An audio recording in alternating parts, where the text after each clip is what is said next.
No,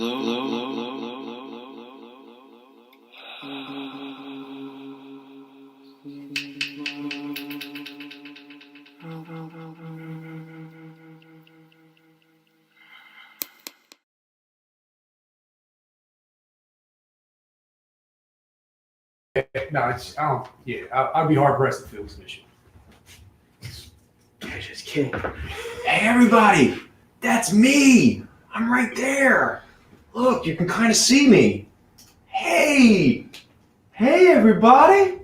Howdy ho. Howdy ho. Howdy ho, everybody. Hello, everyone.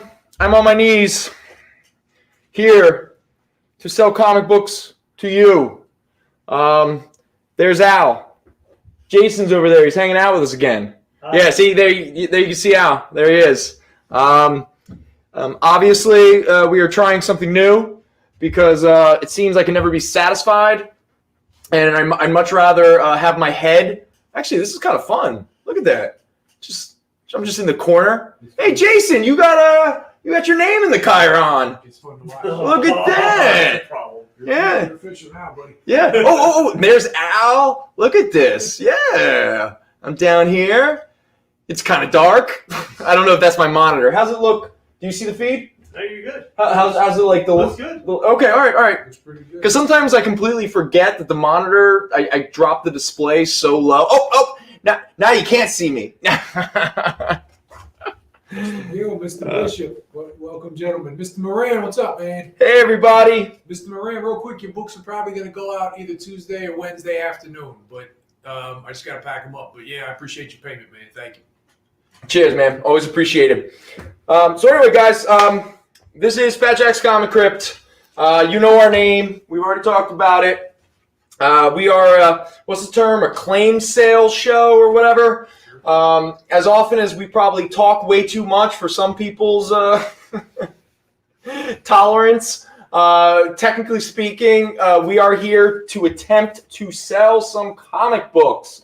And in the process, hopefully we can have a few laughs, share some new information, and just talk about the things that we love. And because we are positive and optimistic, and we never talk about heavy concepts, we never get into uncomfortable areas of thought or philosophy. We are by the book. Just an awesome, fun comic book shop here in Philadelphia. As the Eagles are losing, but that's okay because you're probably watching us and not football. So this is how it works. Let's get the business out of the way. If you claim any books, you're gonna claim them through the chat. Now, there's some people have been asking some questions about. Now, I don't know if this is more something we should talk to Jerry about. So we are on YouTube right now, correct? We're on Facebook, and are we on Twitch? I don't know. But so anyone who's in a chat on one of those platforms, I don't know if some are quicker than others. So supposedly YouTube is slightly quicker.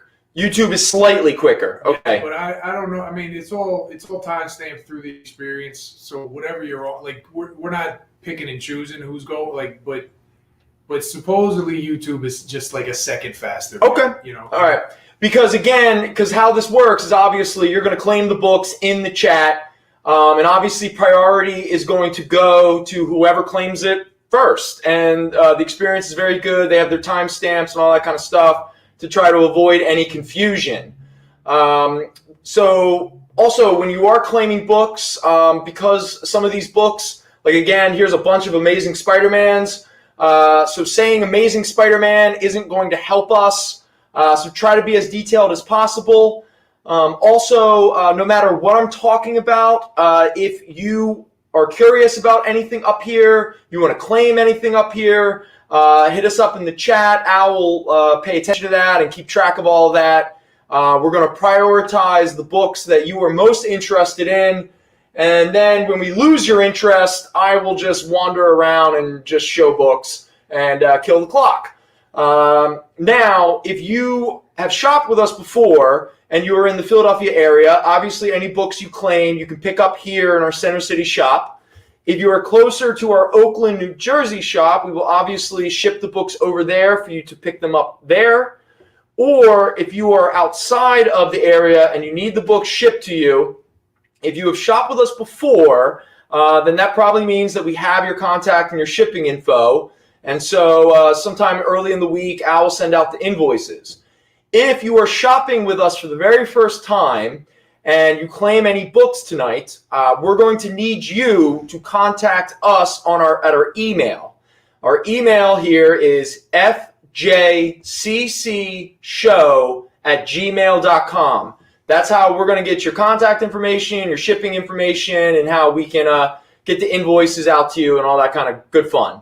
Also, we hope that anything claimed tonight, especially after the first invoices go out, we hope that everything can be taken care of and payment and shipping, hopefully within like a week, right, Al? Yeah, no, it's pretty much one invoice and done at this point, unless there's extenuating circumstances and we've been in contact or communicate with us. We'll communicate with you. I mean, we can make things work out. There's a couple people have we'll absolutely work with you. But if we don't hear from you, we're not going to sit on your books like they're going back. That's it.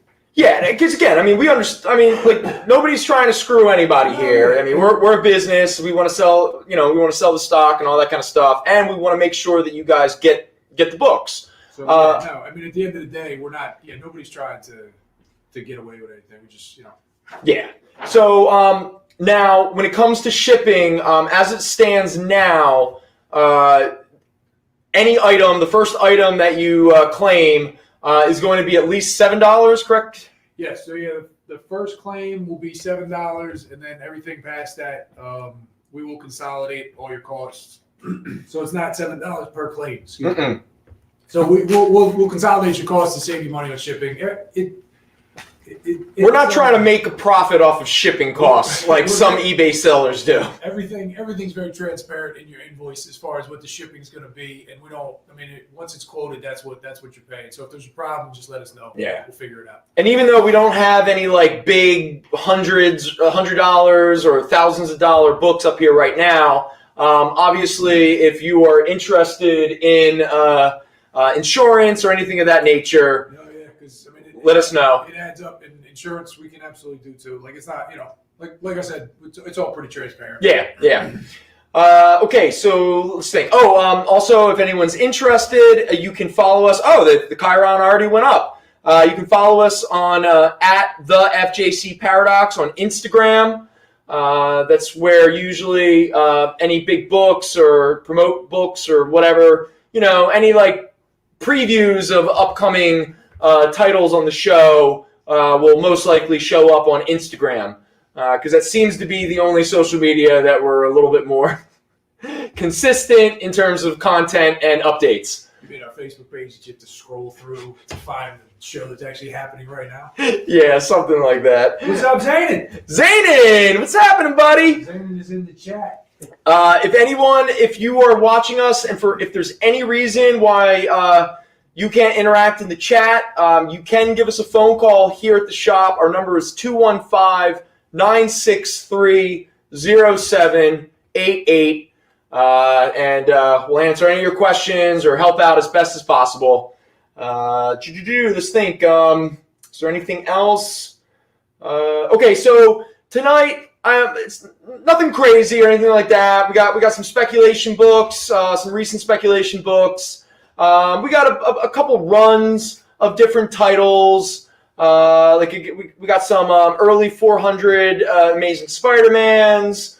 If anyone is joining us and did not see the local show that airs before this show right now, we still have some Tales to Astonish. We got some Doom Patrol, some Tales of Suspense. All that kind of stuff. Also, we have a nice sort of chunk of late 2000 Catwoman comics. Primarily what gives them a little bit of value and a lot of interest are the Adam Hughes covers. That's a big deal. We also have, also from the late 2000s, we have a few issues from the Volume 2 of the Guardians of the Galaxy. That is significant because that is the volume where we were introduced to the Guardians team that is, at this point, because of the success of the two Guardians movies, this is the lineup that most people think of when they think of the Guardians, a la Star-Lord, Gamora, Drax, Groot, Rocket Raccoon, and all that good fun. Now, with more word coming out in regards to the Guardians of the Galaxy 3 movie, a lot of people are beginning to sort of take notice of this series again, especially speculators, because there's a couple first appearances and a few things that occur in that book that people feel might be mined for concepts. Also, that run ties into a bunch of big cosmic events at the time: Secret Invasion, War of the Kings, Realm of the Kings, all that kind of stuff. Let's think what else. And then, maybe we'll get to some bundles. Maybe we'll do some variant sales, or maybe we'll just do $2 books. I don't know. We'll figure it out. Also, please, if you want, interact as much as possible in the chat. Al cannot write back, so anything that happens in the chat, we will try to respond vocally. But again, what makes our job much easier is when you guys do more work for us. I'll be active and keep us engaged. So with that said, again, no matter what I'm talking about, if you see something up here that you're interested in or you have questions about, let Al know in the chat and we will prioritize that stuff. But before we get into all of that, because I actually, of all things, forgot to do this on the local show, but I wanted to take an opportunity to show off something very special. Now, if you follow us on Instagram, you probably already know what it is, and you know that it has already been claimed and purchased. So when I show it here to the audience, I'm showing it more to just share with you, with everybody, this very special, iconic, historical comic book. So again, it's not for sale. It has been claimed, all that kind of stuff. But because of, I don't know if I'll ever hold this book in my hand ever again. I don't know if I ever really thought I would in my lifetime. But this week, Fatjack was very fortunate to have gotten their hands on one of, if not the most historical and culturally significant comic book of all time. And I am talking about a blank orange folder. So, for anyone who doesn't understand the significance... It's too bad we didn't have that ICP book anymore. Yeah, I know. That would have been awesome. But again, I just wanted to show this off. But again, I want to reiterate, it has been claimed. The shop does not technically own it anymore. But I still wanted to share a copy of Amazing Fantasy number 15, first appearance of Spider-Man. Again, people can debate Action Comics 1, Detective 27, Marvel Comics 1, Captain America Comics number 1.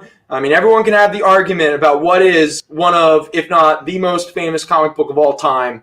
But in recent years, this one has definitely... Put it down.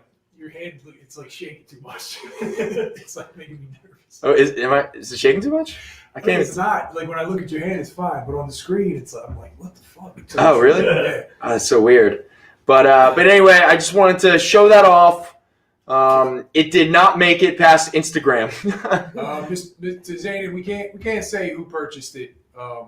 It is a friend of the shop. It was not like a weird proxy purchase. No, nothing. Everything's above. But again, this is a very expensive book, and I want to keep people's. I'll put it this way. How they spend their money. The person who claimed it does watch the show on occasion, so they may be in the chat if they wanted to comment. But I'll leave it at that. All right. So anyway, everyone, I just wanted to show that off because I don't know if we'll ever be able. What was the price? Do you know what Mike priced it Yeah, well, I know what Mike priced it at, and then I know what I priced it at, and then we came to a compromise for it. Okay, well, what did it sell for? It sold for $6,000. $6,000. All right. It's graded at what? Well, technically fair. The condition of it is more of like a good, but it is missing one page. But the page is not part of the Spider-Man story. I think it's like one of the pages from, I don't know if anyone knows this. There are 3 backup stories in this book. The Bell Ringer, the man who got trapped in the mummy case, and some other one. But the missing page is from that. But the big issue is like below the bottom staple, the spine just doesn't exist anymore. There's also like a little chunk missing right there. It's got that thing that I don't have a name for. The spine's a little chunk missing there. I mean, it's a 60-year-old book, bar none. But again, this is a book that a high-grade copy last spring sold for what, $3.5–4 million? The highest selling comic book of all time. What grade was that one? I think it was like a 6 or 6.2 or something like that. I don't know, actually. Do you know, Jason? I think it's higher maybe than that? more than that. Yeah. But even still, it's. I mean, it's $3 million. Yeah. It doesn't matter. Well, it could have been $2 at $6 million. Like, oh my god, really? Well, could be $9.86 million. Yeah. That's ridiculous. Well, I'll just say this, okay?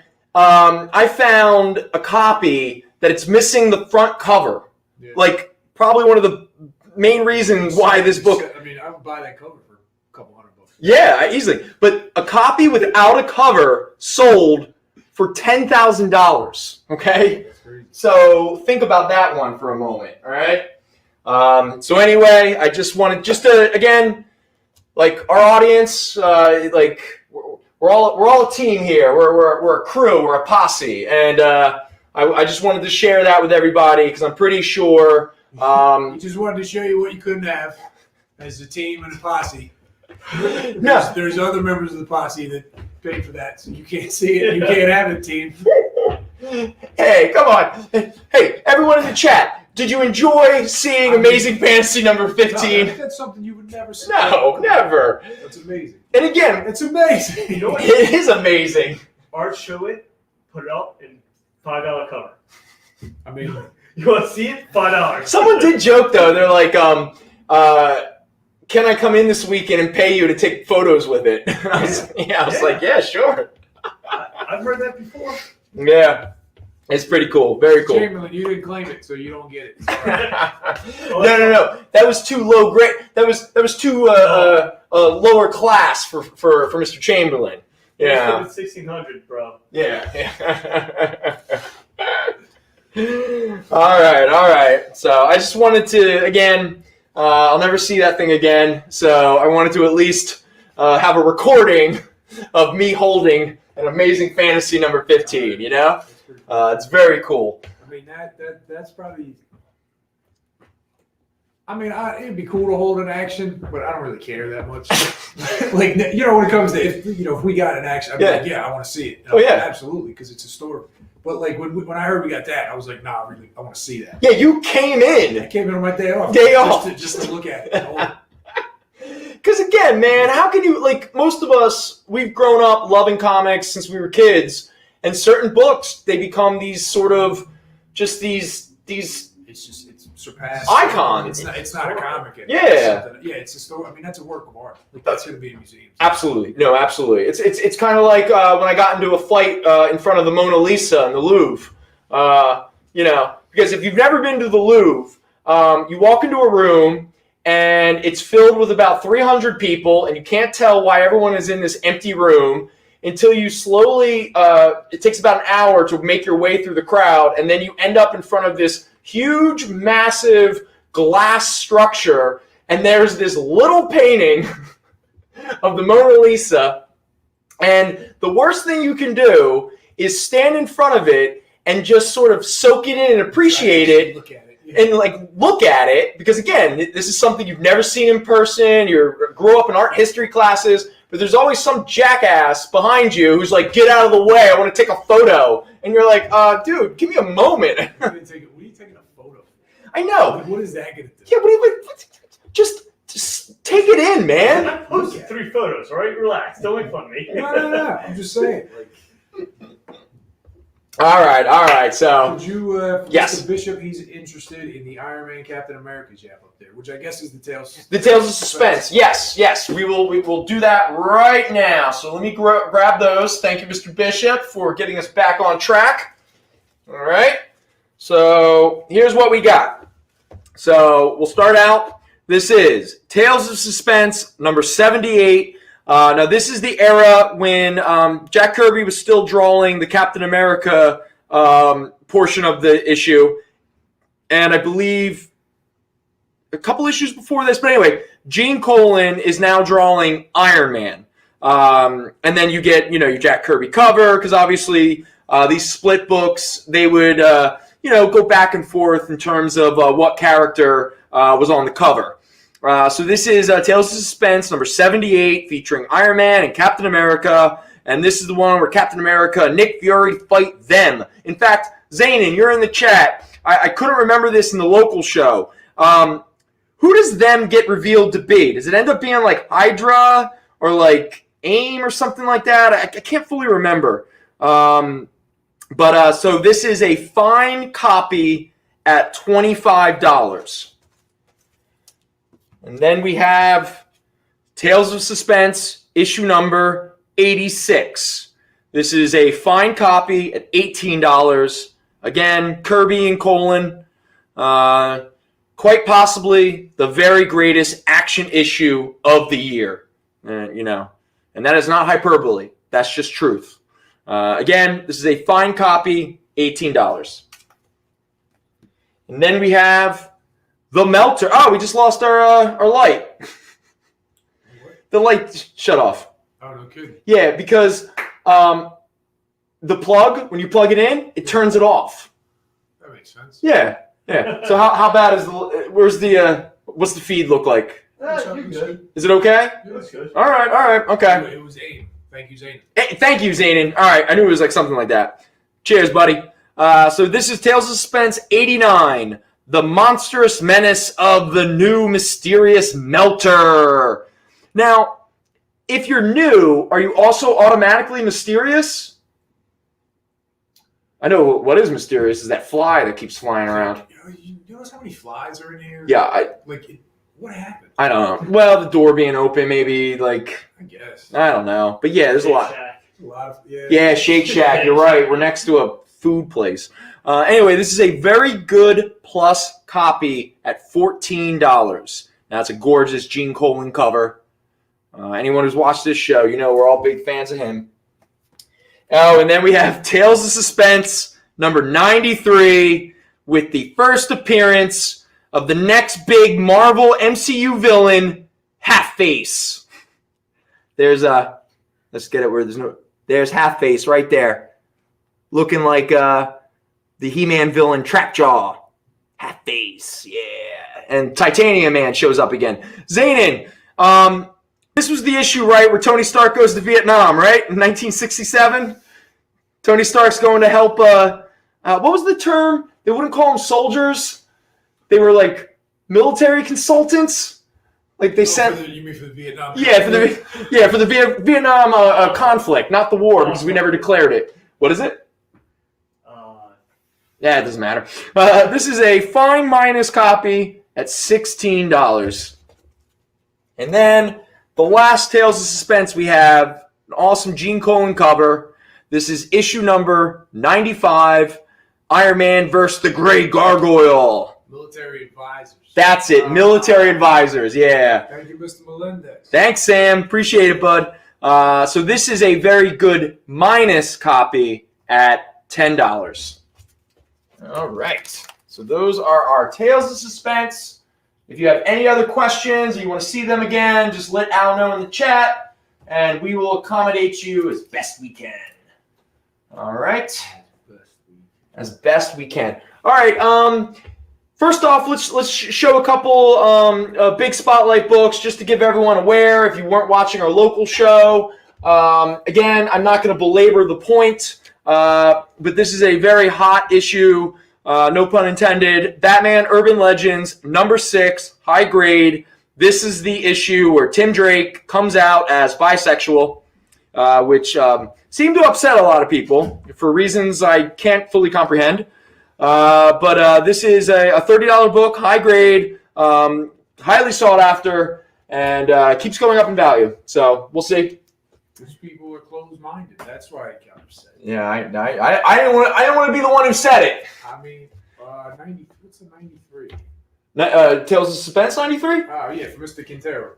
What was the price on it? Sorry. Yeah. It's a fine minus copy at $16. It's the first appearance of Half Face. Sounds like a Dick Tracy villain. It really does. Right? That's Half Face. Yeah. It probably is a Dick Tracy. It probably is a Dick Tracy villain, yeah. All right, so as many of you are probably aware, probably not next week, but coming up very soon is Superman, Son of Kal-El, number 5. That is the issue that blew up the internet and caused Fox News to lose their ever-loving mind when it was revealed that Superman is gay. They were wrong. That was very misleading. Superman, Clark Kent, and Lois Lane's son, Jonathan Kent, his sexuality is going to be revealed in issue number 5. Spoiler: he's not heterosexual. Now, one of the big kind of visual clues or panels that was going around in the media when the story was being talked about is Jonathan Kent hooking up with this young male. Well, that young male is known as Jay Nakamura, a.k.a. The Truth, who is Jonathan Kent's future love interest. Well, the very first appearance of that character is Superman, Son of Kal-El, number 2. A book that at first I wasn't sure. I was a little surprised when I saw the kind of value. It was like this cover A on the internet was selling for like $20, $25, and I was kind of confused. I didn't understand until I realized it's the first appearance of obviously the character who's going to play a big role in Jonathan Kent's life going forward. So this high grade copy is $10, but more surprisingly was the value that this variant was going for. As I noted on the local show, some comic books, there are certain artists that do a lot of covers, like Art Germ, Adam Hughes, Peach Momoko, things of that nature, who certain books go up in value primarily because of the artist. At first, when I saw this selling for like $40, $50, $35, I was like, whoa, did In-Huk Lee become like just that big? Nope, I realized this is the variant cover for Superman, Son of Kal-El, number 2, which is, again, the first appearance of Jay Nakamura, a.k.a. The Truth, Jonathan Kent's future love interest. But this book is definitely like double the price of the cover A, primarily because of how popular this cover artist has become recently. This high-grade copy is $20. When Fox News broke it, did they call him Super Glam? No. Again, I know we Oh. Yeah. Oh. Man, you're just... They should have. You're having a real good time over there, Jason. I'm Yeah. enjoying myself. Leave me alone. Yeah, I bet you are. Okay, Remember when they made Spider-Man Black? oh yeah, I remember that too. Do you remember when they made Batman Jewish? Man, that did not go over very well. I remember all these people got really upset and all that shit. Yeah, And then none of them ever bought a comic book anyway. of course. So you spent $30, $300 to see Black Superman. Yeah. Exactly. Real quick before we go to break, I know we're up on it, but I want to show off one book to tease when we come back from the break. We're going to talk about some Guardians of the Galaxy. But right before we do, I just want to show off. This is Nebula number 1. This is the first solo series starring this character. This is a character that's obviously going to play a bigger role in the next Guardians of the Galaxy movie. And so over time, with her gaining more popularity with general audiences, this first issue of her first series has been going up in value. I think at one point I saw it peaking around like $20, $25. We have a high grade copy here for $15.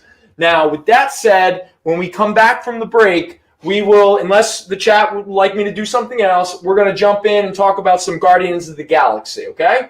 So for right now, I guess, Jerry, you want to go to the break?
There's something for every imagination at your local comic shop.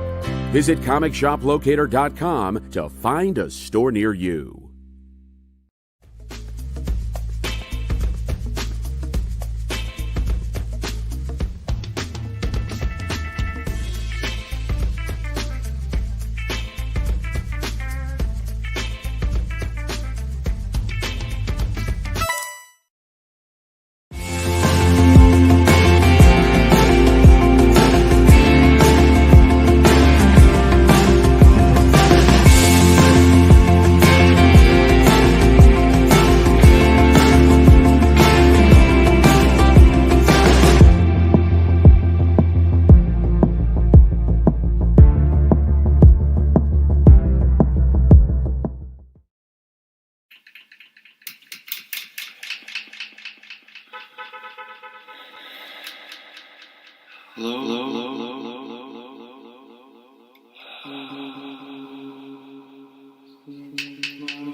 Hello! We're back! Mr. Hunter, the consensus is just that Batman's white. That's all we can come up with. So he's just a regular white. I don't know. He might be Welsh. These people have money. So I don't know. There was a theory banding around that he might be Dominican. that'd be awesome. That would be very cool. He can be white Dominican. He could be white Dominican. Yeah. All right. Like, or actually, no. I think he's from South Africa. His family was big into apartheid. That makes it a little more because he's turned a blind eye to the plight of the Dominican people. That's for sure. That's for sure. And I'm pretty sure he didn't help Haiti after the hurricane or anything. You know, he pulled a what's his bucket? The I'll see you in September guy. Wyclef, yeah. He straight up stole money. He stole money, yeah. Oh, I'm sorry. Are we entering libel laws? Scammed money. Yeah. All right. So right now we are, unless anyone in the again, as I keep saying, if anyone is watching and you are curious about something up here that we are not talking about, let us know in the chat and we will prioritize that. Until then, I'm going to dip into this almost complete run of Guardians of the Galaxy Volume 2. The first issue of this series is the one that will normally run you a couple $100 because that is the first appearance of the Guardians as we know them from the movies. But this entire series, same thing with the Nova, has, again, we're talking about a series that is well over a decade old. At this point, we're about like 12, 13 years removed. And these series were excellent. They were amazing. They were really well written. A lot of good art, great covers, all that kind of stuff. And also, they tied into a lot of big cosmic Marvel events that were going on at the time, and so forth. A lot of these issues do have a bit of value. So we're going to start out with the 3 Secret Invasion issues of Guardians of the Galaxy Volume 2 from 2008 by Dan Abnett and Andy Lanning. They used to be referred to as DNA. This era of the Guardians of the Galaxy was illustrated by Paul Pelletier, an artist I've always enjoyed.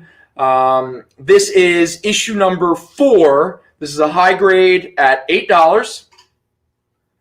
And then we have issue number, is this 5? So there's 5. There's Gamora fighting the Quasar, and Rocket Raccoon is keeping them from stabbing each other.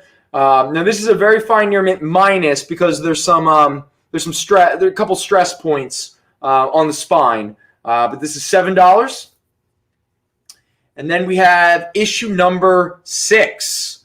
Now there's Vance Astro, who used to, and Starhawk, who were part of the original Guardians of the Galaxy. This is also a very fine near mint minus because, again, there's like 1 or 2 points of stress on the spine. But this one is also $7. And then we get into the War of the Kings portion of the story.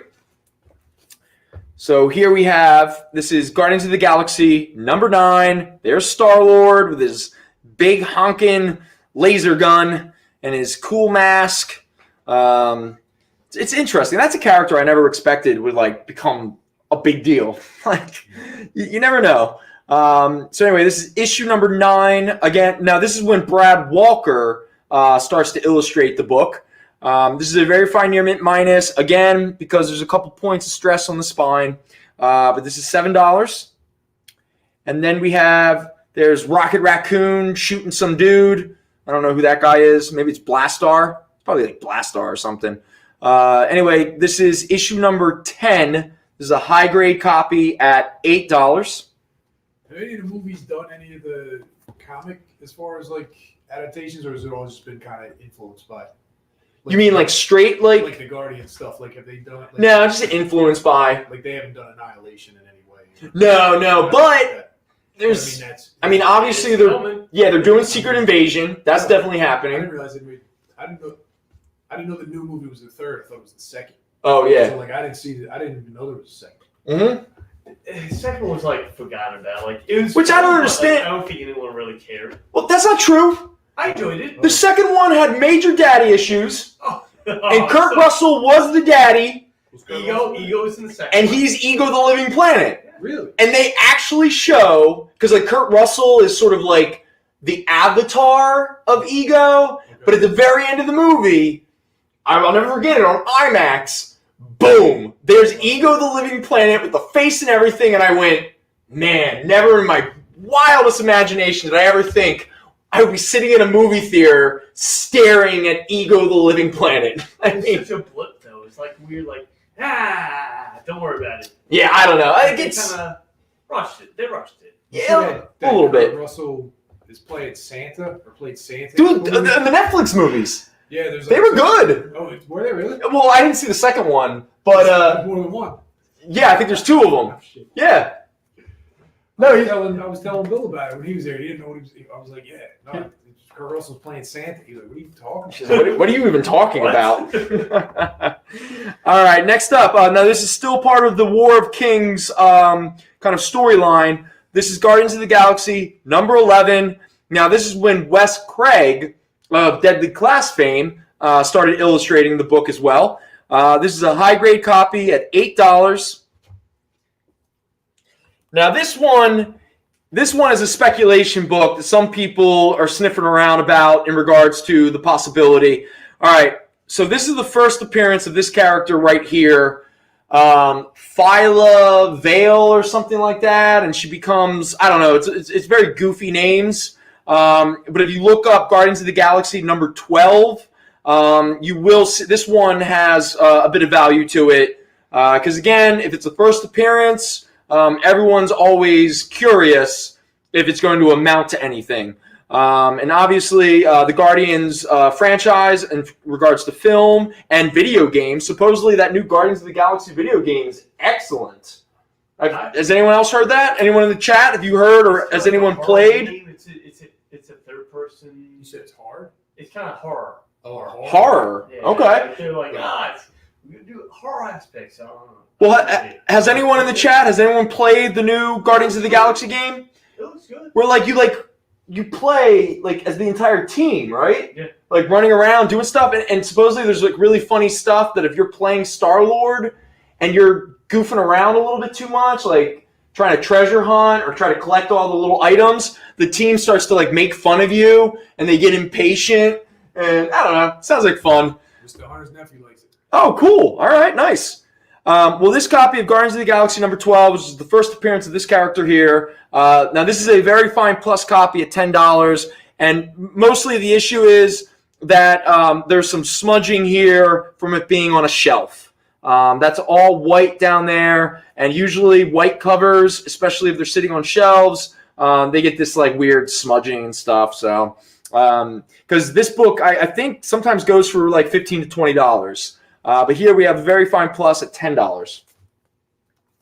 And then we have, with Salvador LaRocca covers, the Starjammers are back. Here we are, Guardians of the Galaxy number 13 with Havoc and Rachel Summers, and they're hanging out with Groot and Rocket Raccoon, and they were still wearing those weird outfits. Why does a living tree have to wear an outfit or a uniform? Why does Groot have gloves? What does that do? I understand Rocket Raccoon, but you're a living tree. Why are you wearing boots? Why do you have underwear? Why does a raccoon not wear underwear? I don't know. But this is a high-grade copy at $10. You see what I'm getting at? This series, Everything about it's weird. all of these issues have legit value, and we haven't even gotten to the last two issues, which are going to be fun. All right, Guardians of the Galaxy number 14, Star-Lord versus Black Bolt. I wonder who's going to win. The guy with the gun or the guy who whispers and destroys planets? Definitely a gun, because if you grow up in America, all problems are solved with a gun, that's for sure. Guardians of the Galaxy number 14, high-grade copy, $8. He wears the pants to feel included. Ooh, okay, all right. Who threw that one out there? Mr. Hunter. Mr. Hunter, coming in strong, man. You get the no prize, man. I like that explanation. Did you pass me number 12? Yes, number 12. Yeah, of course. Thank you, Mr. Quintero. All right. There you are. Cheers. Thank you, Mr. Quintero. All right. Now, Guardians of the Galaxy, number 15. You get Rocket Raccoon hanging out with the Russian telepathic dog. You know what's funny? What issue is this dog's first appearance? Because I was shocked at how valuable it is. It was a $50, $60 book. I was like, what the hell? Maybe it's Nova. I think it might be a Nova. Oh, that. This era though. Oh yeah, it's all this era because Nova, and we have it over here. Nova and Guardians were running at the same time together because I think were they also doing? Nova because it was. Oh yeah, Abnett and Lanning were writing both books, and they were writing the War of the Kings storyline. They were doing, they brought Cosmic Marvel back. Yeah. But I remember now. So not only is it the first appearance of this dog, but it's also the first appearance of Nowhere, which appeared in the first Guardians movie. So it has some significance. That's why I was because I was $50, $60. But here we go. This is issue number 15, high grade, $8. All right. And now we get some Pascal Fairy covers. And did I do them all? Yeah, 15. And then this is 16. Okay. Now, if you don't recognize this group, don't worry. You're not alone, except for people who loved, Bronze Age Marvel, or even, 90s Marvel, because I really like Jim Valentino's Guardians of the Galaxy series. But this is the original Guardians of the Galaxy. Vance Astro, Martin X, Yondu, Starhawk, Charlie 27.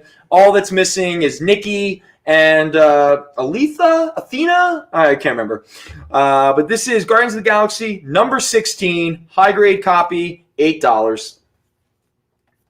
And then we have a Daniel Acuna cover, and also that is Adam Warlock right there in a different costume at that time. Again, this was the era where the Abnett and Lanning were just bringing back every cosmic character, which really worked out for them, I think. So this is issue number 17, high-grade copy, $8. And then where are they? Right here? Where's the rest of my Guardians? Shoot. Oh, here they are. Okay. And then we have the last remaining issues of this Guardians run. So here is that same old school team again. This is Guardians of the Galaxy number 18, high-grade copy, $8. Now this is a cool one. Kang conquers the Guardians of the Galaxy. Yep, you got it. Kang shows up to cause some trouble. If you're not familiar with who Kang is, don't worry. There's plenty of TV shows and movies that are going to inundate you with this character. So enjoy.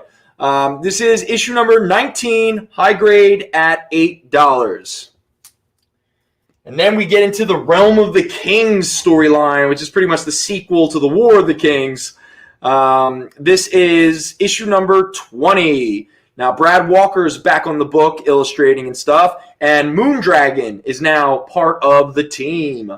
This is a high-grade copy at $8. Can I get 16 and 18? Yes, all right. One moment. Let me just, there's 18, and here's 16.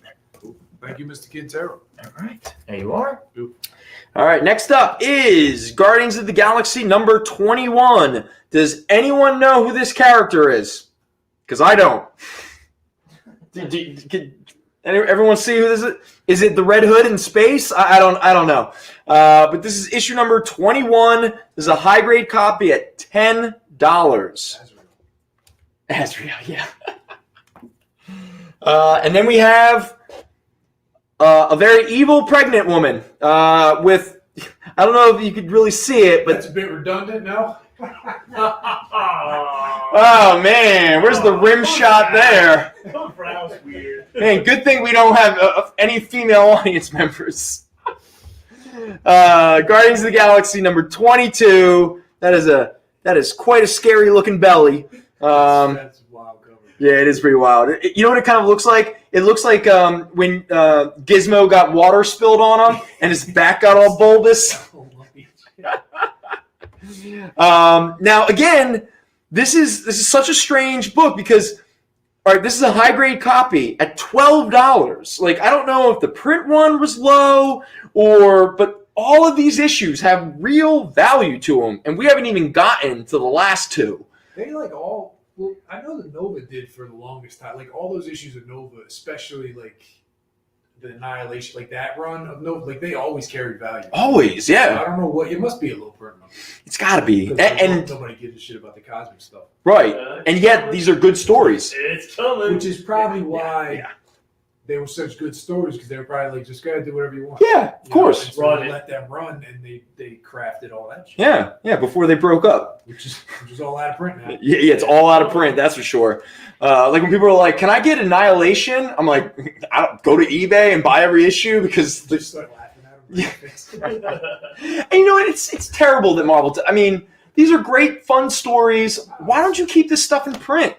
Anyway, Guardians of the Galaxy number 22, high grade, $12.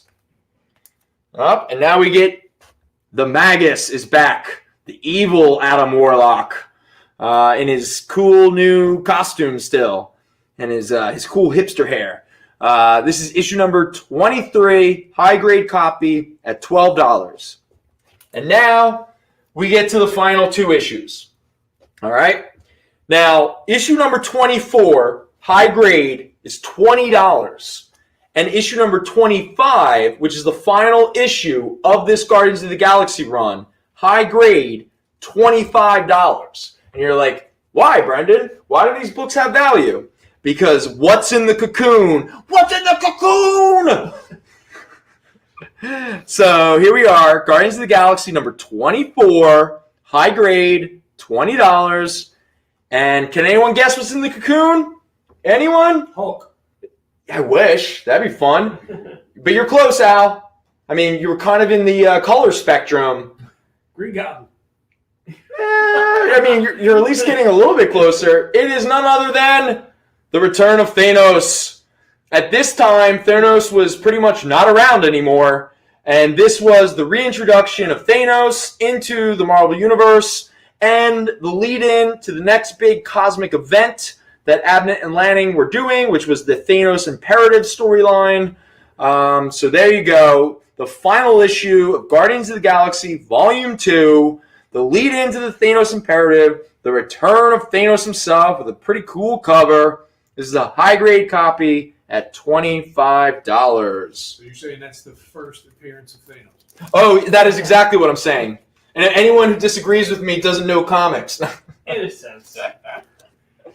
So, since we're on the subject, unless something comes up in the chat, which obviously we'll prioritize that, let me show off the Nova issues that we have. All right. So right before the Guardians of the Galaxy started up, Abnett and Lanning were beginning to roll out Cosmic Marvel back into the universe with the Nova series. But the first issues, when Nova was still sort of on Earth, dealt with the big initiative storyline that was going around at that time. And as you can probably tell from that cover, I don't think Nova was on board with what Tony Stark was doing. And again, we are missing some of the big keys of this run, but almost all these issues have some legitimate value to them. So here we are, Nova number 2, $8, high grade. And then we have Nova number 3, Fighting Penance, who was part of the Thunderbolts at the time. So this is also a high-grade copy at $8 with some really beautiful 80 Granoff covers. And then we take a big jump, and now we're into the Secret Invasion portion of this Marvel era. And also, this is the very first cover by this artist who I'm flaking on his name right now. Okay, I'm not even... All right. But if you recognize this art style, this gentleman, for a good decade in Marvel Comics, was doing a lot of covers. And this issue is, technically speaking, his very first Marvel work. So here we go, Nova, number 17, with the reintroduction of Darkhawk. All that good fun. High-grade copy, $5.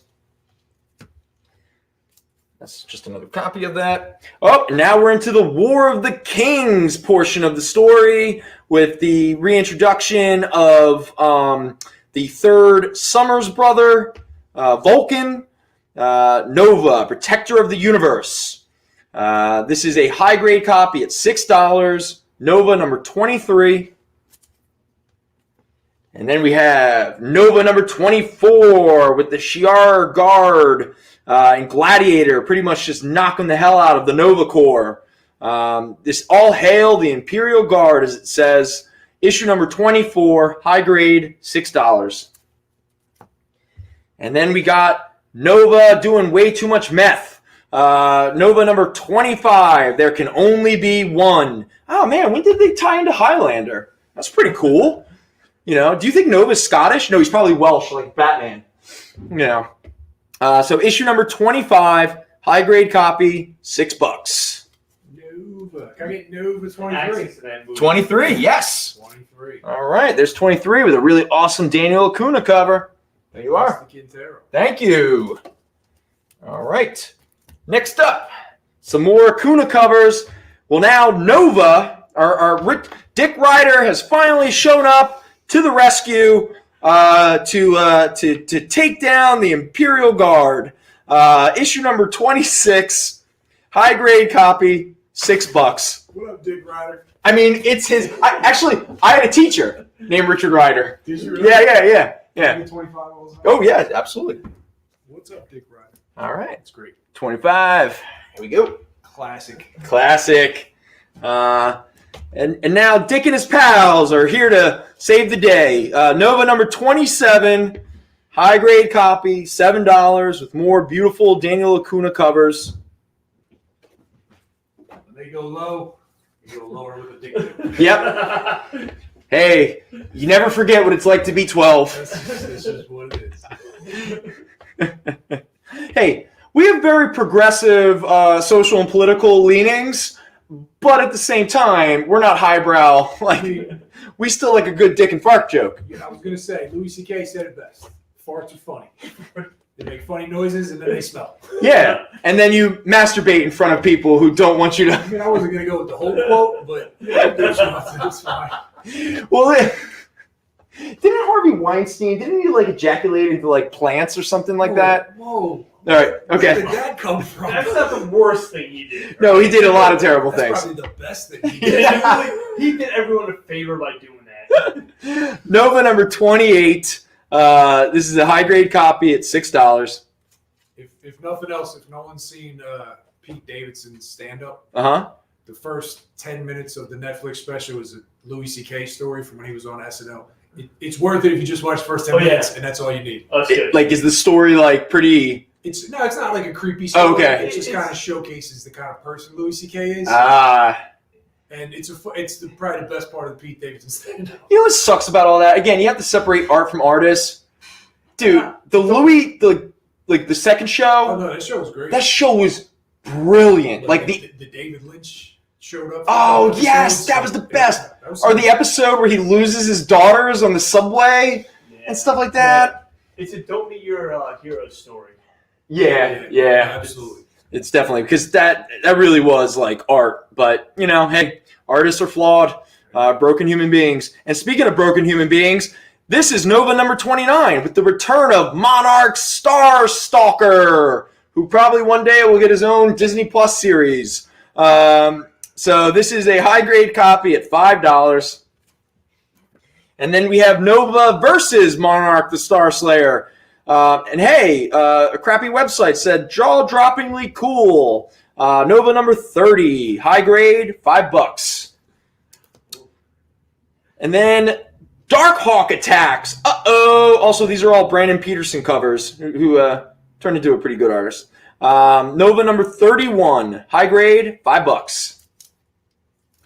And then the return of the Sphinx, an old Nova villain. And also had a wife who became the second Sphinx and was one of my favorite New Warriors story, where they went to this like alternate reality where the Sphinx had kind of taken over the world. And you had all these like Egyptian Avengers and stuff like that. It was really cool. A lot of fun. But we are now in the Realm of the Kings portion of this of the Marvel history. And Nova is going up against his big bad. Again, Nova, number 32, high-grade copy, $8. And then Nova teams up with Black Bolt and Darkhawk, and they go out for drinks. Who knows? I don't know. They look like they fly around a lot. They're having fun together. Boys being boys, probably telling a lot of dick and fart jokes. Nova number 33, high-grade, $8. Nova. Oh, and now Nova's punching the Sphinx. Issue number 34, high grade, $8. Then Nova and, I don't know, the Fantastic Four show up. I'm not sure what's going on here. Is that, that's like Black Bolt's little mask. A lot of stuff's happening in this Realm of the Kings storyline. So we got rocked. Yeah. Knocked out on that cover. Nova number 35, high grade copy, $10. And then the lead-in to the Thanos Imperative. This is the final issue. The final issue of this Nova run came out the same month as Guardians of the Galaxy number 25. Everything's leading into the Thanos Imperative. Nova number 36, the final issue, high-grade copy, $15. Do you have any Chevy Novas? I have no Chevy Novas. Chevy Nova. Good one, Mr. Quintero. I remember Chevy Novas. And speaking of Nova and the Guardians of the Galaxy, this is the series where Sam Alexander, who is the second Nova, if anyone's interested, we do have his first appearance, Marvel .1, number 1, because Marvel and Kevin Feige keep not subtly hinting that the Novas both of these characters are going to be part of the MCU. But this issue is a fun issue. This is Nova number 28 during the Black Vortex storyline. But this is the issue where Sam Alexander Nova joins the Guardians of the Galaxy. That is a high-grade copy at $8. All right. We're going to take a And quick let's break. Yep. Break them. Woo. Break time, break time, break time, break. Maybe not. Or maybe we're not. Maybe don't break. It's good.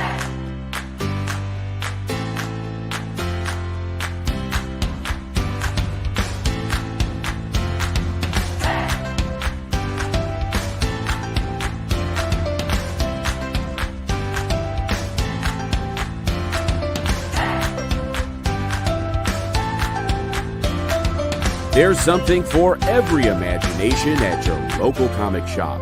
Visit comicshoplocator.com to find a store near you.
Unaware. Hello, everybody. I'm a hand. Let's grab some comics here. Right here, we got some. Anyway, welcome back, everybody. Fatjack's Comicrypt. This is our third segment. We got about an hour left. We'll say goodbye to all of you at 8 o'clock. But until then, we're gonna keep trying to sell and talk about comic books. All right. So again, if anyone in the chat, if you are curious about anything up here, you would like to have me get to that, let me know and I will do that. Until then, I guess let's talk about some Amazing Spider-Man that we have up here. All right. So let me just grab these and show them off. Okay. Lost that shelf, that bottom shelf. Yeah, I know. Yeah. Yeah, the frame just shrinks. It just shrinks. Yeah. All right, so first up, we are showing off Amazing Spider-Man issue number 400, A Death in the Family. No, it's not Jason Todd. Instead, it is the death of Aunt May. That is what happens in this issue. That's what the tombstone's about. Her first death? Her first death, yes. Yes. And then her first resurrection, her clone, her alternate self. Yeah. But this is Amazing Spider-Man issue number 400. This is a very fine copy at $15. And now we have part of the trial of Peter Parker, guest starring Carnage, who is like, I don't know. I never knew he could like morph like wrecking balls into his hand or something like that. I didn't know he was Green Lantern. But anyway, this is Amazing Spider-Man 403. This is a very fine copy at $5. And then we have Onslaught, the big Onslaught event. One second. I just want to remind okay, yes. All right. I just wanted to clarify. All right. So not only is this tied into the Onslaught event where, Onslaught, kills all the, Avengers and stuff, and then they end up in Heroes Reborn, or, Rob Liefeld drawing boobs on Captain America. But this issue, Amazing Spider-Man 415, is also significant because it is the final issue of Mark Bagley's 5-year run on Amazing Spider-Man. Now, the issue after this has a Mark Bagley cover, but it is not him in the interiors. So this is Amazing Spider-Man 415. This is a high-grade copy at $6. And then we have the Amazing Spider-Man 416, A Hero's Farewell, as Spider-Man says goodbye to the Fantastic Four and Iron Man and the Avengers and Cap and Thor and the Hulk and all of those characters until they return a year later. Amazing Spider-Man 416. This is a very fine copy at $6. And now we get the Amazing Spider-Man 417 with the death of Scryer. Does anyone know who Scryer is? I mean, I'm pretty sure that guy's the Traveler. Like, again, this is all part of the Clone Saga stuff, which is really confusing. So, especially Art, Mr. Hunter, if you're in the chat, man, who was the Traveler and Scryer again? Like, other than the Traveler looking like Sam Elliott, like in a really bad leather outfit with like a... Yeah, I get 416 and 417. 416 and 417? Yes, sir. Sure, the one with the death of Scryer, right? There you go. Mr. Hunter's taking that one. Very fine, plus $4. $4. All right, there we go. Thank you, gentlemen. Thanks, fellas. Oh, no, this was a fun little period where Steve Scrosey started to illustrate Spider-Man. So this is part of the Revelations storyline. This is Amazing Spider-Man 418. This is a very fine plus copy at $4. And then you get Amazing Spider-Man 418 with the first appearance of the Black Tarantula. I mean, now there's a joke there, but I'm not going to make it. The Amazing Spider-Man 418, still illustrated by Steve Scrosey. This is a high-grade copy at $5. First appearance of the Black Tarantula. Right. So there's 400. Let me just throw these back up so you can take a look at them if you're interested. And then let's get to this little section here of books of Amazing. We're just doing Amazing Spider-Man at the moment, unless there's something up here that tickles your fancy and you want to know more. All right. Now, at the time, Steve Scrosey became kind of famous because he was illustrating X-Men. So it is no surprise that when he was illustrating Amazing Spider-Man, X-Men showed up. That's a lot of mans. This is issue number 420. This is a high-grade copy at $5. And now we have the Amazing Spider-Man 423 with the return of Crew Cut Electro. He's now decided he doesn't need to wear his really cool lightning bolt mask. I love it. I gotta be honest. Those original Steve Ditko designs for like the original like Spider-Man Rogue Gallery, they're brilliant. I mean, Sandman, Mysterio, the Rhino, Electro, Kraven, Green. I mean, like they try to update these costumes so many times, and it's just iconic is the word. So this is 423. This is a high grade copy at $5. Number 418. Yep. 418 is right here. There you go. No problem. And now we get the Amazing Spider-Man number 424 with Electro showing up. Also, I'm not saying this is his first work or anything of that nature. But if anyone was reading the Immortal Hulk comic book that just recently ended, the main artist was Joe Bennett. This was the period where Bennett was illustrating Amazing Spider-Man. Obviously, I imagine you will pretty much figure out who that leg belongs to. So here we go. Spidey knows who this mysterious character is, but will he live long enough to take her down? Okay. This is a very fine plus copy at $4.50. And now we have Amazing Spider-Man 425, a double-size, high-voltage thriller featuring Spidey's fight to the finish with the awesome Electro, guest starring X-Man. Again, Amazing Spider-Man 425, high grade, $5. All right. Now, Spider-Man fights a lot of armed and dangerous women. And I don't know, there's like these weird like metal tentacles. I wonder who that belongs to. Amazing Spider-Man 426. Steve Scrossy's back on the pencils. This is a very fine minus grade at $3. And then the return of Dr. Octopus. I bet you couldn't have guessed that from the last cover. But this is Amazing Spider-Man 427. Again, written by Tom DeFalco and illustrated by Steve Scrossi. This is a very fine minus copy at $4.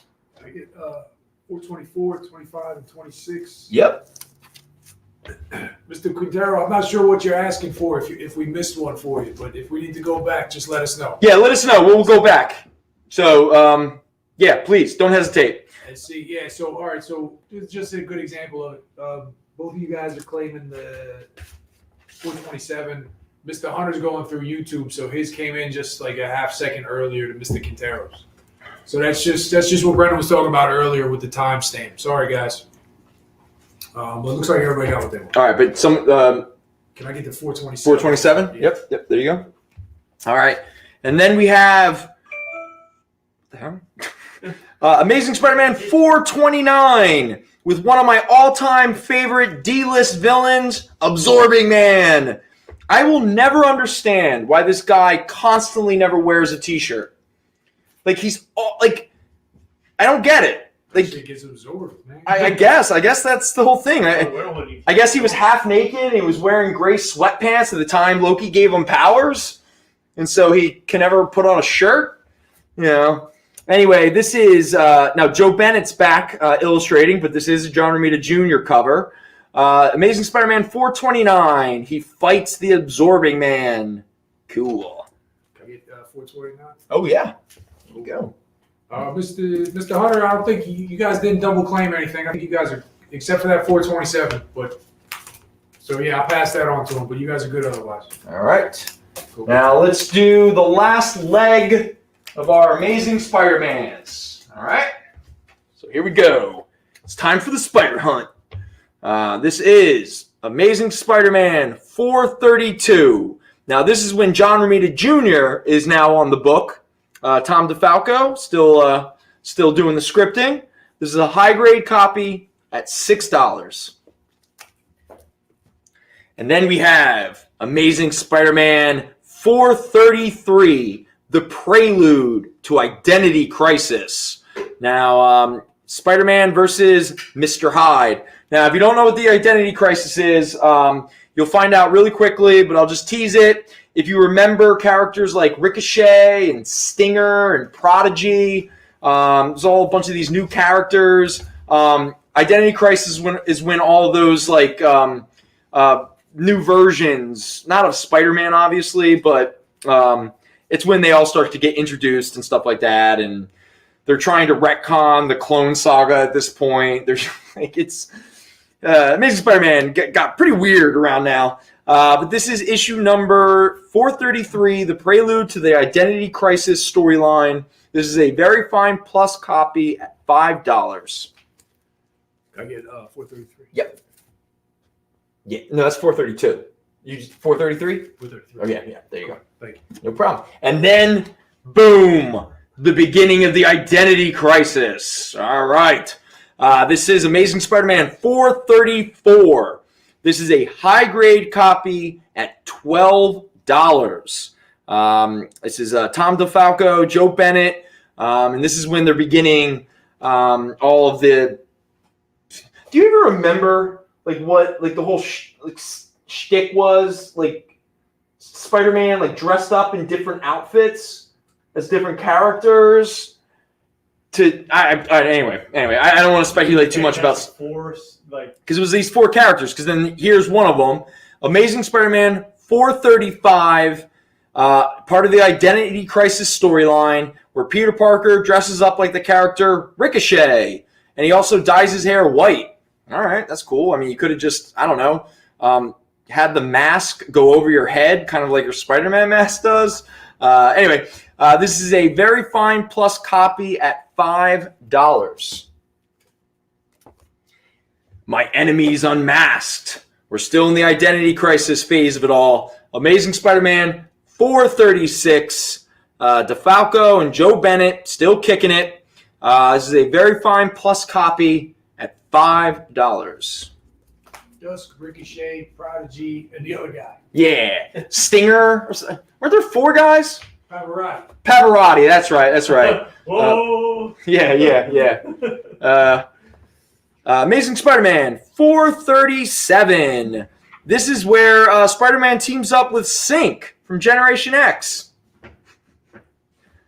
I bet you all know who that is. Anyway, this is a high-grade copy at $6. And then we have Spider-Man Saves Daredevil. Amazing Spider-Man 438. Very fine plus $5. And then I believe this is the end of Tom DeFalco's year-long scripting duties on Amazing Spider-Man. This is Amazing Spider-Man 439. What will be the fate of Mary Jane? How is the web spinner responsible for the Age of Heroes? What is the secret of the spider cycle? But more importantly, one of the biggest plot holes or threads that the Spider team just dropped is this is the issue where, technically speaking, Mary Jane was pregnant and the baby is born but dies, but it didn't really die. Really, Norman Osborn kidnapped the kid or something weird, and then they just went, screw it, let's just pretend that never happened. But this book, this issue, because of that, has a bit of value to it. Now, this copy is only a very fine, which is why it's only $8. But this is a book, it gets up into that $15, $20 range because it was weirdly infamous, and it was also a big clue that the Spider editors had just completely lost the plot. They didn't know what the hell they were doing at this point, which would lead into John Byrne thinking that he could reboot it all, and I don't know, it got weird. But anyway, Amazing Spider-Man 439, very fine, $8. 437 and 439. Yes, 437 and 439. There you go. And now, like I just said, now you have the beginning of the end for the Spider-Man books at this time. And that was The Gathering of 5, where John Byrne was scripting at this point. Before Amazing Spider-Man, Spectacular, all of them would be canceled. And then you got the second volume of Amazing Spider-Man with John Byrne, which then lasted for 20 or 30 issues before they went back to the normal numbering. But either way, you have a Mike Wieringo cover, John Byrne script, and the return of Molten Man. Yeah, a dude who runs around in his little tighty whities, but it's okay because he's molten. This is a very fine minus copy at $4. Amazing Spider-Man 440. And speaking of the end, here you go. John Byrne still doing the scripting duties, And the final chapter, this is part 1 of 4, because all of the final issues of the 4 Spider-Man books at the time were all part of this story. So this is, technically speaking, until they go back to their legacy numbering and all that kind of stuff. But this is the final issue of Amazing Spider-Man, issue number 441. This is a very fine near mint minus, primarily because, where is it? I think there was like a little divot. I can't remember. Anyway, yeah, a little a divot on the spine. But this is a very fine near mint at $8, plus the return of Norman Osborn, because he never seems to be gone for very long. So there we go. So that is our Amazing Spider-Mans for this week. Very cool. Let me just throw these up there so they're there in case anyone. Can I get 441? Yep. Mr. Quintero, I think you're doing. I think he's doing. What do you call it? Voice text. Okay. Where it's like, because it says 48. That's all it's got on there. So, Mr. Quintero, if you're looking, I'm assuming it's 438. If he was going sequentially, but otherwise, just let us know what you're looking for. All right. Well, let's here. Just take this just in 438, just in case. Cool. Yeah. If he confirms that he was not talking about that one, we'll throw it back up. We'll figure out what you need. Yeah, we'll figure it. Because again, man, hey, we want to accommodate you. This is all about trying to sell some comics, right? Okay, so we've done our Amazing Spider-Mans. We've talked about our Tales of Astonish, our Tales of Suspense. We've done some of the Doom Patrols. I don't think we've brought this up on the Experience yet, but this was something that came up on the local show, Tales from the Dark Multiverse, The Death of Superman, the issue where Lois cracks. After the death of Superman, she goes crazy, becomes the Eradicator, and then pretty much kills everybody. High-grade copy at $15. We've talked about our Guardians of the Galaxy, our Novas.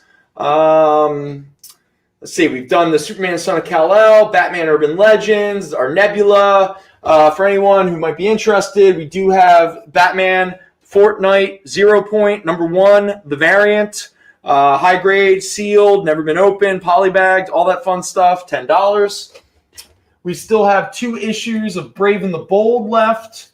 An issue of Cave Carson, Brave and the Bold number 40. A very good minus copy at $20.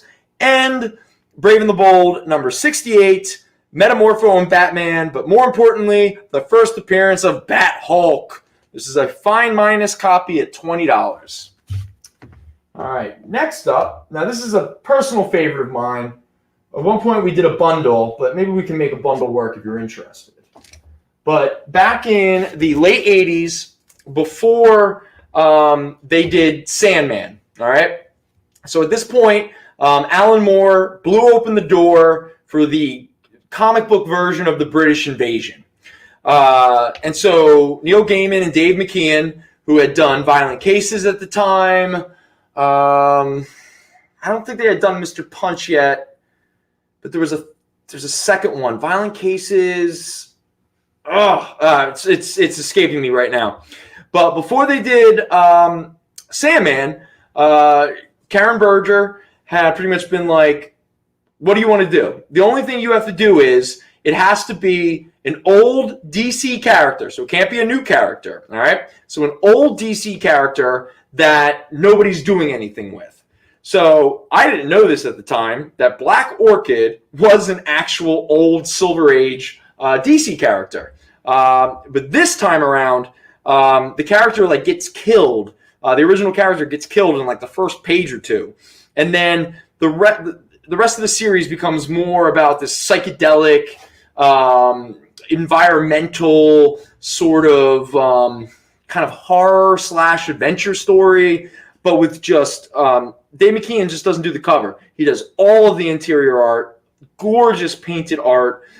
This was a 3-issue prestige series that pretty much because of this book, Neil Gaiman and Dave McKean were given carte blanche to do whatever the hell they wanted, and they decided to do Sandman, which obviously became very famous, very successful, and is leading to a Netflix series very soon. So this is Black Orchid. These are all high grade copies. So this is Black Orchid number 1, $6. And now this one, okay, around the same time that this was about to come out, Dave McKeon had worked on, with Grant Morrison, the Arkham Asylum graphic novel. All right? So Neil Gaiman introduced Black Orchid so this issue takes place in Arkham Asylum. So it's Dave McKeon, again, doing crazy psychotic art in the most crazy psychotic location in all of the DC universe. So because of that, this book actually has a teeny bit more value than issue 1 and 3. Issue number 2, $8. And issue number 3, the final issue of this series, $6. And if anyone's interested and you want to purchase all 3 issues, I can do $12 for all 3 together. So let us know. So here's issue 3, 1, and 2. Now what we're going to step into is we're going to do some Catwoman. Now, primarily this series. So this is the series that initially started with Ed Brubaker, Darwin Cook. It's one of the best Catwoman books of all time. It's a favorite of mine, but I also love Ed Brubaker. But it was great where they were doing a lot of crime noir stories with Catwoman. Definitely one of the greatest comic book characters of all time, no matter the gender. She's a boss, that's for sure. But before this second volume of the series that started, I think, in the early 2000s, in the 90s, you got, I'm pretty sure, the very first ongoing Catwoman series, which is the one that was made very famous by Jim Balent, an artist that in the 90s was very known for the Bad Girls movement. He still does tarot, kind of a softcore porn sort of magic series and stuff like that. Pretty cool.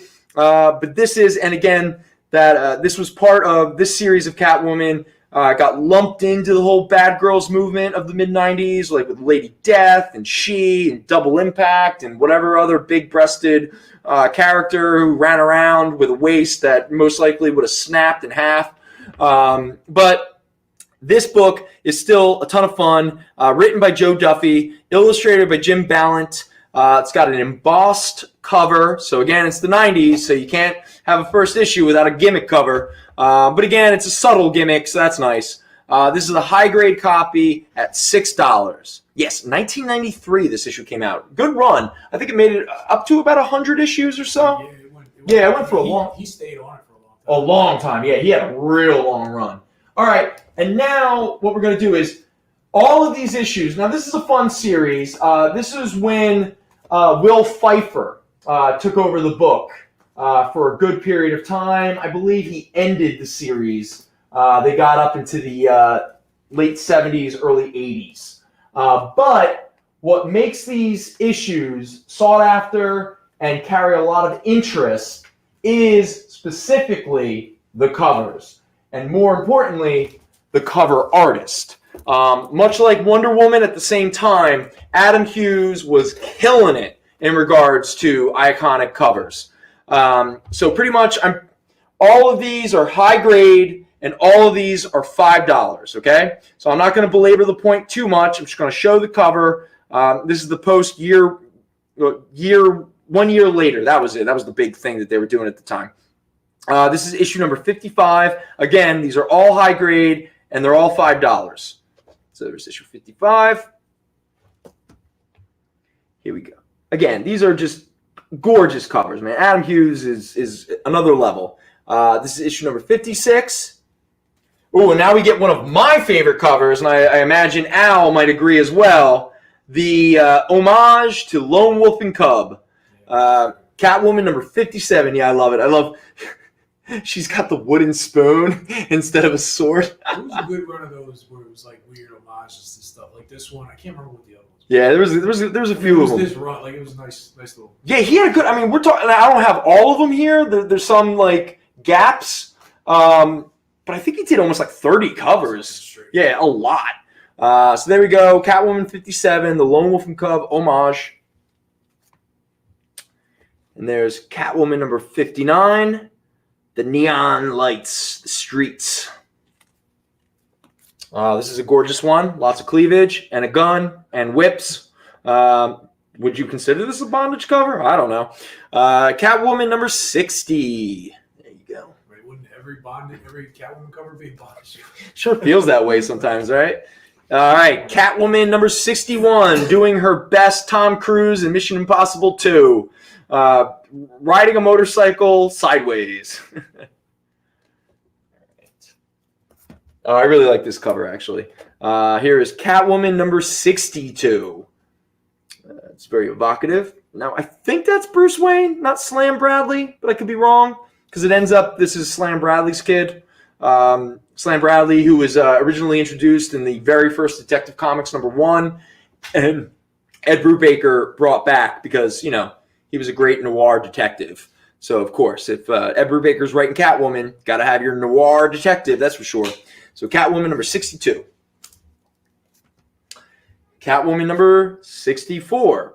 Now, this is one that is like a couple bucks more. Now, I still made it $5 because I can't really figure out why certain Adam Hughes covers have a teeny bit more value than the other ones. Because this one doesn't look that different. In fact, I have a couple favorites. Like, again, that Lone Wolf and Cub one. And there's a couple in the back end of this that I actually prefer. You know. Catwoman number 66. I guess certain ones are just more iconic looking. Yeah, I guess, yeah. Catwoman number 67. You know, like with original art, like, you know, it costs a little more if you get the character in there posing. Yeah. You know, so maybe it's just you got Adam Hughes doing like her on the building. Yeah, I guess. These were great, though. Like, just Adam, man, he's awesome. All right, here we go. Catwoman being held up by Killer Croc, and is Joker trying to? That's a bondage cover. Yeah, I know, right? Sure. And again, I'm not trying to objectify, but just look at like the breadth, like the highlight. I mean, like it's like the focal point of the cover, you know. And she's like, yeah, it's evocative. Let's say you got Jason creeping in the background there. Oh, I know, yeah. Joker, yeah. Now this is my personal favorite. I love this cover. All the cats, Vertigo, trippy as hell. Like this is definitely like one of my favorites. What issue is this? 76. Okay. And then we got Run Catwoman Run, an homage to Run Lola Run, a very fun movie from Germany. Came out back in late 90s. Good time. Oh, this is a great one. Now, you want to talk about a bit of an evocative cover. Catwoman versus Cheetah. Just nibbling on that lip, huh? And you got the whip there. The whip's going on. And you got the tail. Yeah. That says a lot. How do people not upset by that? And then the last one. Catwoman, number 79. Hanging out in the red light district. I mean, it literally says sex 24/7. And Selena looks quite pleased, quite happy. I mean, you got the two of them. She's going to bite her lip off on that cover, and like they're all ripped to shreds, and people are mad because Superman's kid is kissing another dude, like in a gentle little... We have a weird priority. Yeah, I was going to say, maybe we have kind of strange priorities in this country. We're going to do a quick break. Oh, break time. Jerry.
There's something for every imagination at your local comic shop. Visit comicshoplocator.com to find a store near you.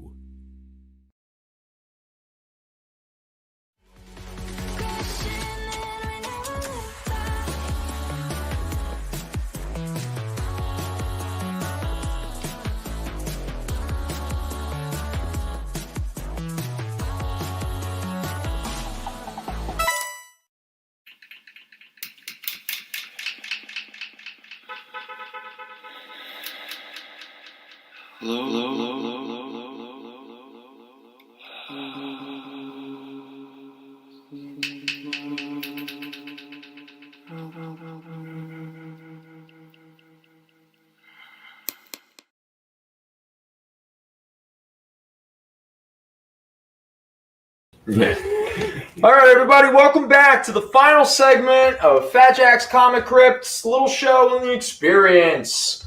Now, if anyone who has watched this show before, how should I say this without... this is my version of an olive branch to this artist I have no interest in. But I wanted to share these 6 issues of Jeff Loeb and Rob Liefeld's Captain America. And again, it's not the boob cover. So really quickly, this is from the Heroes Reborn.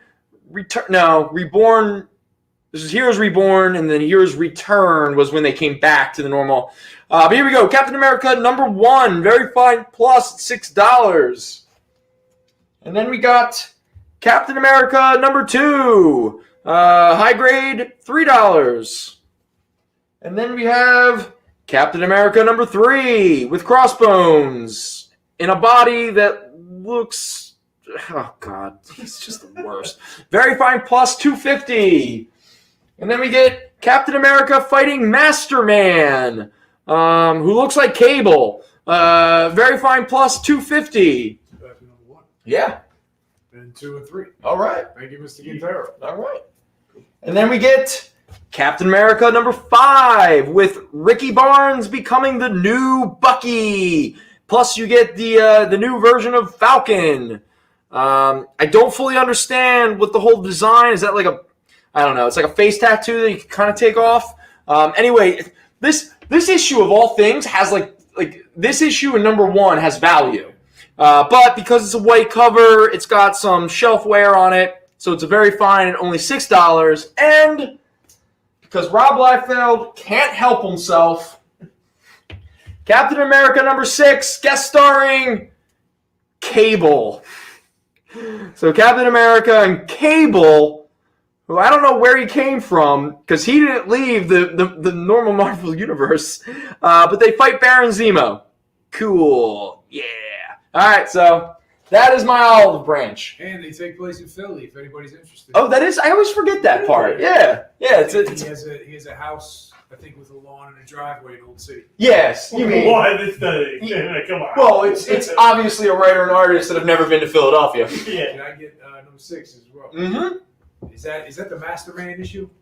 No, the Masterman issue is #4. Mr. Quintero, did you need #4 also? Or were you just commenting on the Masterman? Yeah. The not Cable. All right. Okay. He definitely has a unique style. Yeah. You can't... You'll always know a Rob Liefeld piece. How about that? You'll always know a Rob Liefeld piece. And isn't that what every artist wants? I guess so, yeah. So here we go. So because what we're going to do to end the show is we're just going to do $2 books, okay? So strap in, because it's gonna be a lightning round of $2 books for at least the next 15 minutes. Because I'm pretty sure we have a hard out around like 2 minutes to 8 or so. So I don't know, just because if I sometimes get caught up in this. Give me like a couple minutes before we got to be out, just so we can say goodbye and set up everything. So again, as I go through this lightning round of $2 comic books, if there's anything up here behind me, when we say every book is $2, every book that I'm going to show you, all of these books are not $2.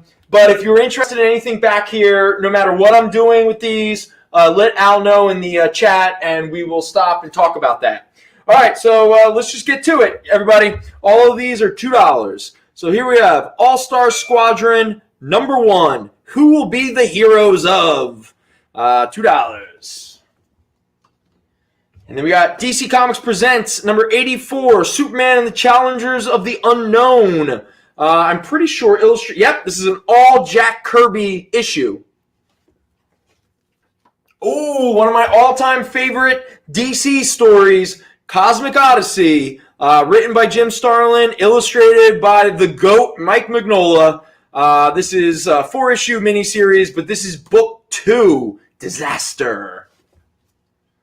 Oh, and then we got Batman, Sword of Azrael, number 2, by Denny O'Neil and Joe Quesada.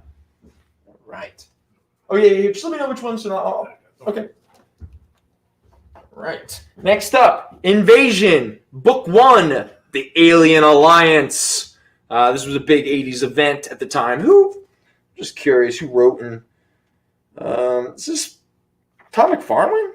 No. Yeah. Really? Yeah. No, this is definitely Todd McFarlane. I'm trying to find the credit. No, that is beyond a shadow of a doubt Todd McFarlane. Here, just look, dude. All right. Yeah, it's Todd McFarlane. I didn't even realize that. Read that, Azrael. Yep. Crisis on Infinite Earths, number 3, $2. X Factor, number 38, part of the Inferno storyline, the giant-sized spectacular. 2 redheads mud wrestle. That is a fun Saturday night. Walt Simonson, good stuff. X Factor 38. Marvel Comics Presents number 80, part of the Weapon X storyline, by Barry Windsor Smith. $2. Oh, another copy. Inhumans, number 10, part of the 70s Bronze Age series. Oh, we got another copy. Ooh, part of the Atlantis Attacks, 1989 or 1990? Oh, 1989, the summer annual event. This is the Fantastic Four annual number 22.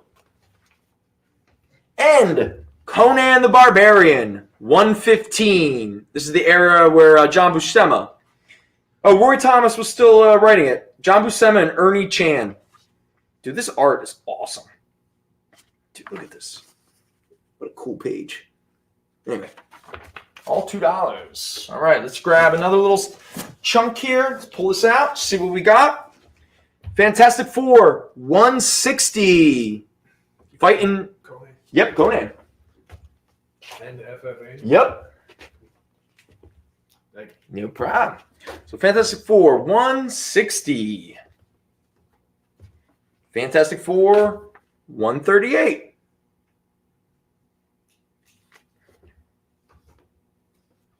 This Way Lies Madness. Fantastic Four, 181. Fantastic Four, 128. Divided We Fall. Fantastic Four, 136. The Wild One Cometh.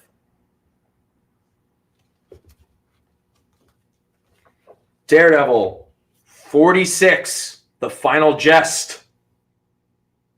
Mr. Hunter, you got this Sword of Azrael. Don't worry about it. I got it for you. Conan, 45.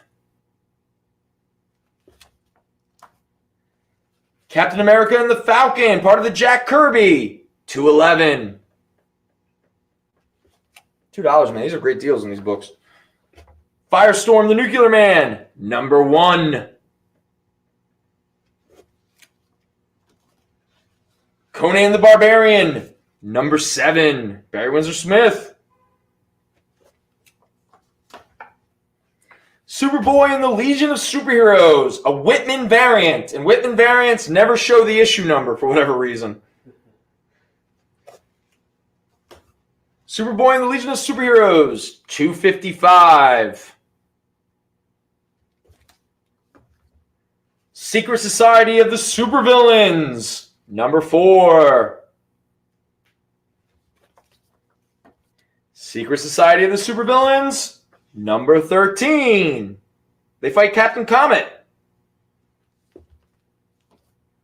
Giant superheroes battle super gorillas. This is a certain era of DC. This is what a trip. All right, what do we got over here? Let's pull these out. All right.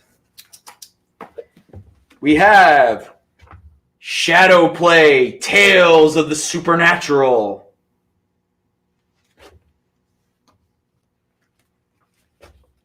Mighty Samson from Gold Key. Mighty Samson, another Whitman, where they don't put issue numbers. Ooh, a classic illustrated, Tilting at Windmills, Don Quixote. Can I get the supervillain team up? Yep. Which supervillain team up? I guess both of them. Okay. Here, 1 second. Yeah, there's two of them. All right, here. It's these two right there. Cool. Cool. Thank you. All right, yeah, the Don Quixote. Yep. Justice League of America, 170. Justice League of America, 174, where they fight a bunch of giant rats. It was New York in the 70s. What are you going to do? You're now. Yeah. Justice League of America, 175. Justice League of America, 177. Justice League of America, 178. Starring John Johns. Bam. Doing a chess game with Starro. Or Despero. Not Starro. I don't know. He looks like a bad Star Trek villain. Justice League of America, 181. Green Arrow's tired of playing the second fiddle, that's for sure. Justice League of America, 183 with Justice Society, Crisis on New Genesis. And then, Last Boy on Earth, Kamandi, number 53. Half-naked woman being eaten by a mud monster? I don't know what's going on there. Legion of Superheroes, come to the circus and die. I'm pretty sure that's what I was told every time I was taken to the circus as a young kid. Legion of Superheroes 270, a super-length epic. Do you dare learn the identity of the Dark Man? It's racist. Superboy in the Legion of Superheroes, a Whitman variant, a Mike Grell cover. I have no idea what the issue number is. Luke Cage, Power Man, number 42. Adventure Comics presents Dial H for Hero, the comic you create, number 483.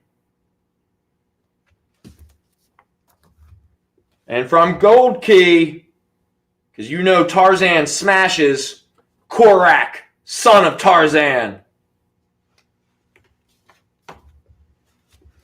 Let's see what else we got.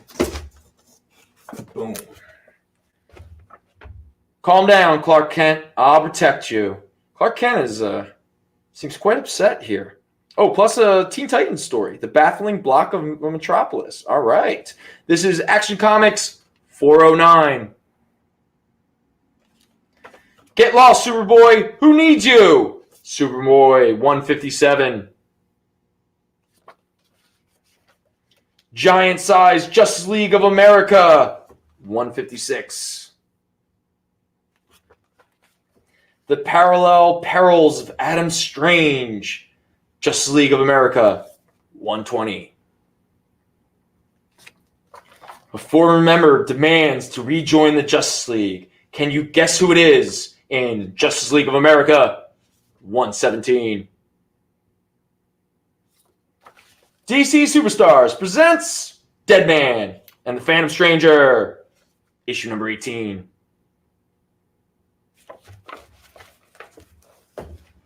Right.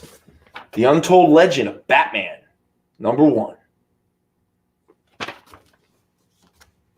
What we got over here? The hell's the Untold Legend of Batman? It's like the retelling of his like story. It's a mini series. Oh, that's issue 3. I'm sorry, not number 1. They should tell the story more. Yeah, like the issue with the pearls on the street. Probably needs to be more of that. Well, at one point you actually see Bruce go to college. Oh, really? Yes. It's a little awkward. Interesting. Marvel Triple Action number 38. Marvel 2-in-1 number 93. The Thing versus Man Machine with Ultron pulling the strings. Marvel 2-in-1 31. Alone against the Mystery Machine. Marvel 2-in-1 number 6. The Thing and Doctor Strange. An emergency landing on a war-torn planet brings the Robinsons their strangest experience in space.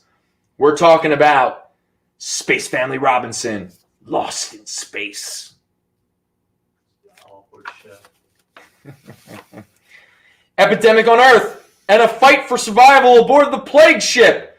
It was called the year 2019 and 20, Lost in Space. Brand new, The Occult Files of Dr. Spectre. Brand new, The Microbots. They're probably going to get their own movie soon. Mm-hmm. Mighty Samson. Mighty Samson fights Neptune. Whatever happened to Rex the Wonder Dog? DC Comics presents Superman and Man-Bat, number 35. Oh. What? Oh. DC Comics presents Superman and the Metal Men, Definitely. number 70. We got about 3 minutes left. 3 minutes? Until we're like done? Until we're done. All right, then I guess. All right, let's just wrap it up. Wrap it up. Wrap it up, B. Wrap it up. I'm about to. Is anyone That's what I was born to do. What?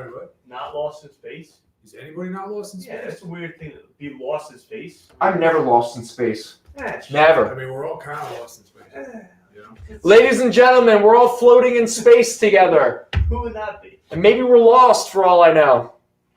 Well, everybody, I guess this is the end of our first November Sunday show. I hope everyone turned your clocks back or forward. What was it? It went Back. forward, right? No, it went back. It went back. Jump forward. We fell back, that's for sure. Did we ever get a resolution on that Amazing Spider-Man? All right, so we'll just throw that back up. Amazing Spider-Man 438. We never did. All right. Well, everyone, thank you so much for hanging out with us. It's always a pleasure. Jason, thank you as always for chilling with us. Alan, I always appreciate it. Yeah, thank you for Thanks for having me. Yeah. thanks for having us last night. Yeah. That was a lot of fun. Yeah. Hosting again. That was really we had a great time. Everybody check it out on the Instagram. Brenden and I and Jason all hanging out together with Mr. Chamberlain in the pocket. Yep, you got it. Send me your number. We'll make it happen. We'll talk about it later. Well, everyone, I hope you have a wonderful week. Hopefully we get to see you again next Sunday. We'll be back 4:30 to about 5:45-ish on the Facebook.com/Fatjack's Comicrypt, the Facebook page. You can check out our local show, and then we'll be back here on The Experience from 6 to 8 next week. Also, if you want to just follow us on social media, we are on Instagram at the FJC Paradox. If you have if anyone is watching this after the fact and you see anything that you are interested in that is still available, you can give us a call here, you can stop by the store, or you can email us at fjccshow@gmail.com. I'm gonna caveat that with one thing. The $2 books are exclusive to this evening. Oh, that is a great point. So like we've had it in the past, and I'm not trying to throw shade on any customers because it's only been like legit good customers that watch after the fact. But yeah, the $2 books, like you got to be in the moment. You can't just call up and be like, "I'll take whatever's in the box left." So, because I mean, a lot of those books have legit value that Yeah, they do. It's more the fun of the show itself and the spectacle of watching and being part of it. Firestorm? Yes. So exactly. So everybody after the fact, sorry you burnt. Well, with that said, check out Al and Mike tomorrow and Tuesday on the Comic Book Shopping Network on Facebook. Check out the Fatjack's Facebook page for times. And with that said, I guess let's bail before we kill Jerry. So thank you, everybody. It's been a pleasure. We will hopefully see you next week. Take care, be well, all that fun stuff. Peace.